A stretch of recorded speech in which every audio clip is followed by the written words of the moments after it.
Gujarat police વિભાગના ઇતિહાસનો સૌથી મોટો વળાંક અમદાવાદને દેશનું સૌથી સુરક્ષિત શહેર બનાવનાર જાબાઝ આઈપીએસ અધિકારી હવે સંભાળશે આખા ગુજરાતની કમાન। જી હા, નવી દિલ્હીમાં યુપીએસસીની હાઈ લેવલની બેઠક બાદ આખરે મહોર મારી દેવાઈ છે। અમદાવાદના પોલીસ કમિશનર જીએસ મલિક બન્યા છે ગુજરાતના નવા કાયમી ડીજીપી। પૂર્વ ડીજીપી વિકાસ સહાયની નિવૃત્તિ બાદ વરિષ્ઠ આઈપીએસ KLN રાવ ઇન્ચાર્જ તરીકે કારભાર સંભાળી રહ્યા હતા, પરંતુ હવે ઇન્ચાર્જ શાસનનો અંત આવ્યો છે। સુપ્રીમ કોર્ટ અને યુપીએસસીની ગાઈડલાઈન અનુસાર કાયમી ડીજીપી તરીકે જીએસ મલિકનો કાર્યકાળ 2 વર્ષ કરતાં વધુ સમયનો રહેશે, એટલે કે ગુજરાત પોલીસને હવે એક લાંબા સમય સુધી મજબૂત અને સ્થિર નેતૃત્વ મળવા જઈ રહ્યું છે। મૂળ હરિયાણાના ફરીદાબાદના વતની એવા શ્રી જ્ઞાનેન્દ્રસિંહ મલિકની સફર અદ્ભુત રહી છે।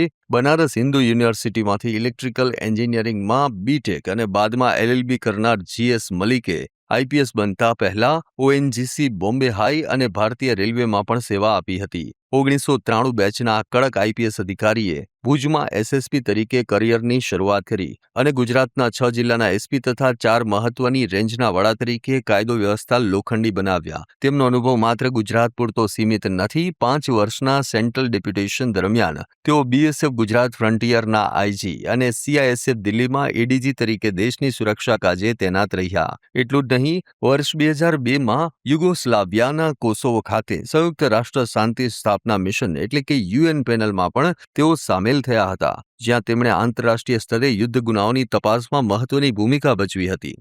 વાત કરીએ તેમના કરિયરના માસ્ટર સ્ટ્રોકની, તો પોલીસ ભરતી બોર્ડના ચેરમેન તરીકે તેમણે માત્ર 10 મહિનામાં 24,000થી વધુ કોન્સ્ટેબલ્સની 100% પારદર્શક ભરતી કરીને રેકોર્ડ સર્જ્યો હતો।